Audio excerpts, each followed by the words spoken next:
He also said to The Athletic about Hurts, has he played us?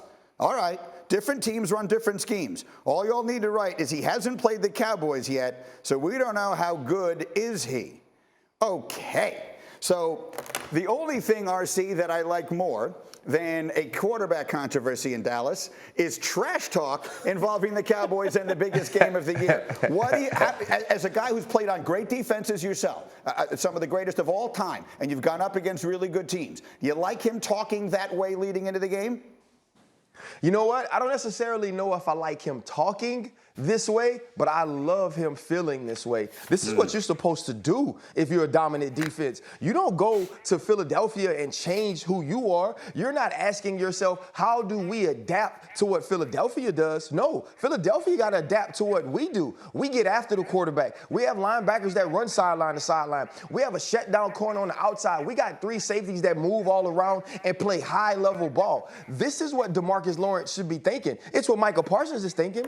It's what Trayvon Diggs is thinking. And when they step on the fields and then when they get into stadiums, they said yesterday they are looking at the 85 Bears. They're looking at the 2000 Baltimore Ravens. They're looking at the 2002 Buccaneers team. And they're talking to Dan Quinn about how these shutdown defenses took teams to Super Bowls. And that's what's different about this Cowboys team. It's not about the glitz and the glamour and the money that's on the offense. It's about the young guns and the guys that are hunting defensively. And I love this outlook from Demarcus Lawrence. Now, when you talk about it, you got to be about it. You got to go out there and back it up. And you can believe that Jalen Hurts, who is a guy who we saw last week in talking about the Arizona Cardinals, make sure the Arizona Cardinals were mentioned in what they could present in competition or opposition of the Philadelphia Eagles. So he plays the game a different way, media-wise. But D-Law plays it how they played at the Dallas Cowboys. He plays it how they played at the White House. He's saying, we're right here, we're front and center, you got to come see us, and I love it.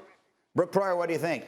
I think Demarcus Lawrence just went to Walmart, bought a big poster board and got the paint and just like did some arts and crafts himself. I mean, what more do you need if you're Philadelphia, if you're Jalen Hurts, to hear that and say, oh, you don't believe in me? Okay, fine. But look, I mean, this is a really good Dallas defense. I agree with the crux of what he's saying. I would not have said it that way. But look at this defense. They beat Stafford. They beat Burrow. Even Tom Brady didn't look good.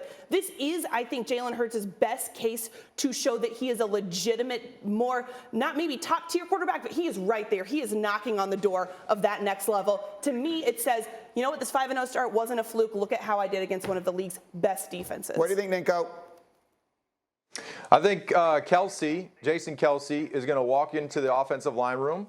He's going to put up on the chalkboard exactly what Lawrence said. He's going to say, listen, this is the guy that we need to get after. We're going to have to smear him in the ground. Whatever we got to do, we got to get after this defense. Because this is almost like the lead up to a big fight, you know, a UFC or a boxing fight. There's going to be some back and forth. But just like what RC was talking about, if you talk this way, you got to be able to back it up. So we're going to find out who the better team is. And I don't think either of these teams have faced a defense or an offense as potent. So it's going to be an awesome game to watch, and I can't wait, because when you do start talking like this, it becomes chippy. And when you have a chippy game before the game, it becomes physical, and this team and these two teams are going to be what we need to watch for the season. This is not Thursday Night Football, what we watched last night. This is going to be a game that everyone wants to tune into, okay? It better not be. Alex, put the picks up, so let's see it. Let's see what everybody thinks. Anybody riding with me on the Cowboys? There we go. Sam Ancho's on my side. I finally found a compadre. Why do you like the Cowboys He's from Sunday Texas. night? Oh, that's the reason. That's the reason RC. He's from Texas. Why do you like that? How are they going to win? I haven't been a Cowboys fan, but it's not even about being a Cowboys fan. It's about all the stuff we're talking about is actually true. Like the stuff Demarcus Lawrence is saying is accurate. He's perturbed by the media talking about, man, the Eagles. What about us, right? We have 20 sacks. We're leading the league in pressure, second in sacks, third in hurries. We always get after the quarterback. And I'm not even the team leader in these categories. It's Michael Parsons, 2 sacks, 9 pressures on one with a groin injury. So for me, if I'm Demarcus Lawrence, I'm just angry right now. I'm angry because all the stuff that I've been doing, no one's giving me any credit. And so that's why I'm picking the Cowboys. Right, so he's angry. I'm delighted. Thank you for watching ESPN on YouTube. For live streaming sports and premium content, subscribe to ESPN+.